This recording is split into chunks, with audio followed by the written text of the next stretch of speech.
Salut les amis, je suis convaincu que vous allez bien. Aujourd'hui, nous allons aborder une question essentielle. Épargner ou investir? Que choisir?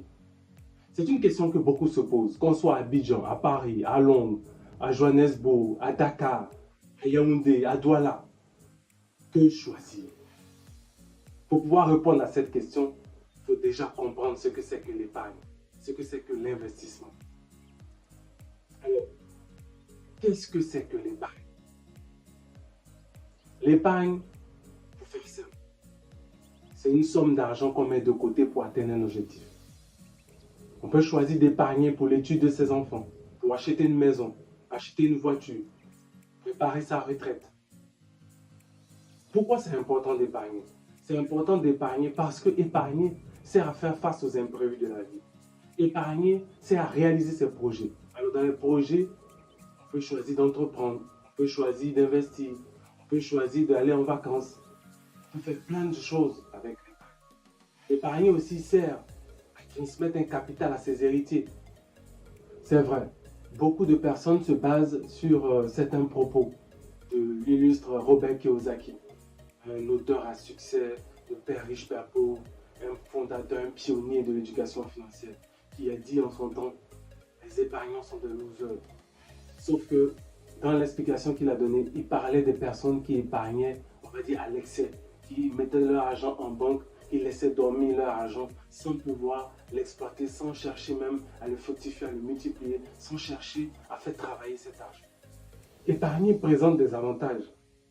Vous avez une somme d'argent liquide qui est prête à être utilisée, que ce soit à la banque, que ce soit dans votre coffre, que ce soit sous votre matelas, vous avez du liquide. Un autre avantage, vous avez de l'argent qui est facilement accessible. Donc, si j'ai besoin de quelque chose, je prends mon argent, je prends mon épargne, je fais ce que j'ai à faire. Par contre, il y a quelques inconvénients. Le premier inconvénient de l'épargne, c'est l'inflation.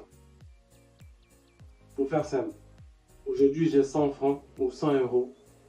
Demain, dans quelques mois, dans quelques années, cette même somme d'argent ne pourra pas payer ce que je payais aujourd'hui.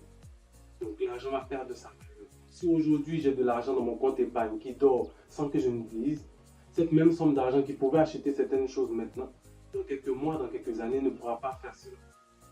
C'est pour cela qu'on parle du risque d'inflation. C'est le premier inconvénient quand on parle de l'épargne, surtout pour ceux qui épargnent juste pour épargner.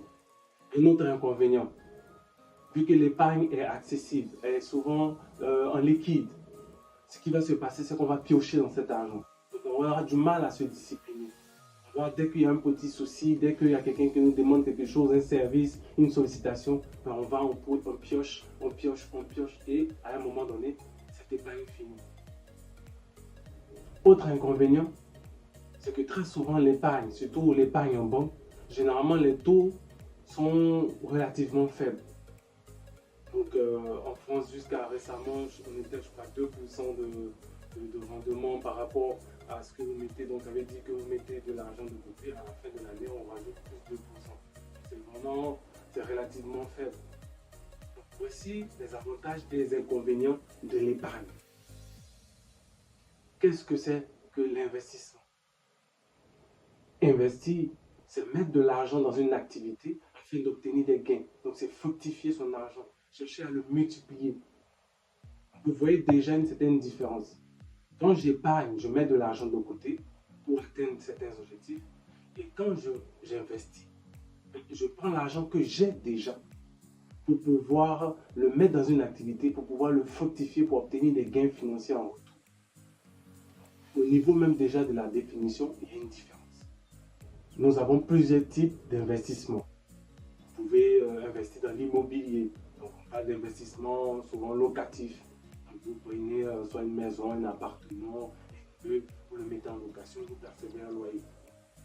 L'investissement à la bourse, des actions, des obligations, investissement sur Internet, investissement dans l'électricité, dans les recherches médicales. Vous pouvez investir dans tellement de choses. Investissement dans l'agriculture. Il y a plusieurs types d'investissements, plusieurs sources de revenus. Investir présente deux avantages, parmi tant d'autres. Le premier avantage, c'est que quand vous investissez, vous avez des revenus passifs.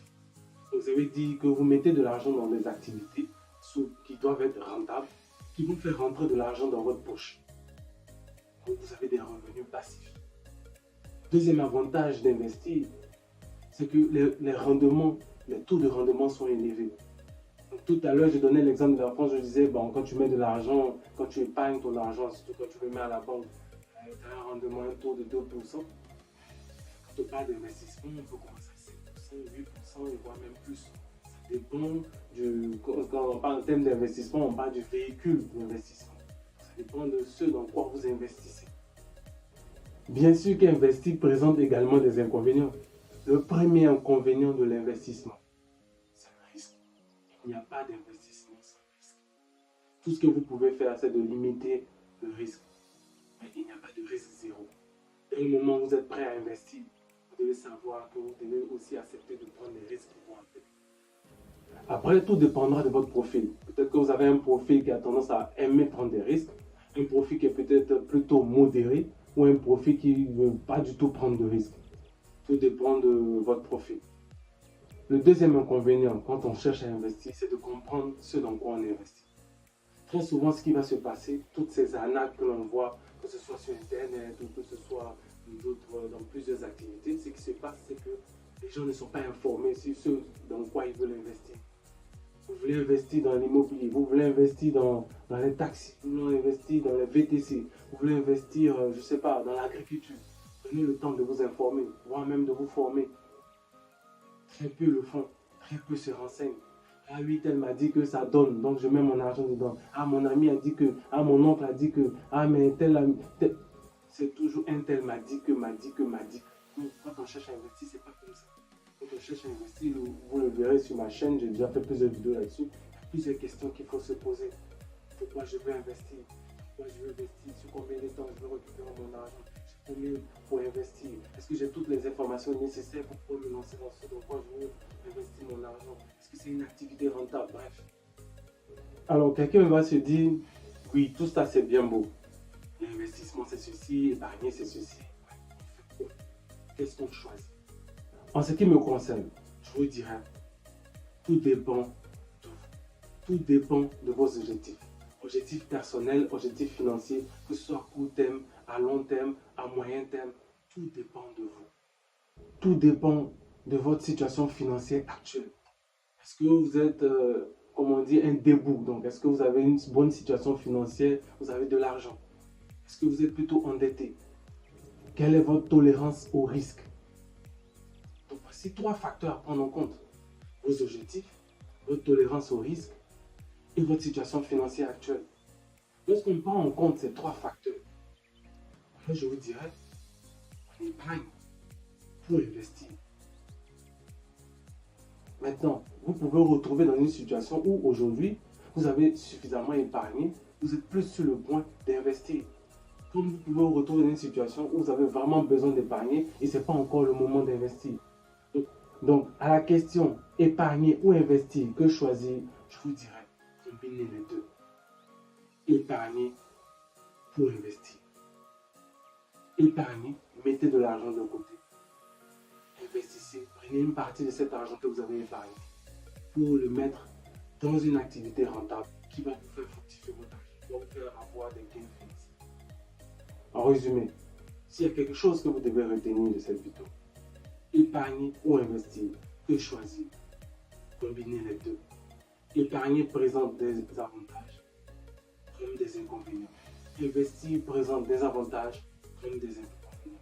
En fonction de la situation financière dans laquelle vous vous trouvez actuellement, en fonction de vos objectifs personnels ou financiers, en fonction de votre tolérance au risque, faites le bon choix. Merci d'avoir regardé cette vidéo. Dites-moi ce que vous en pensez dans les commentaires. Alors pour vous, épargner ou investir? Que choisir? À très bientôt sur Éduquer ses finances.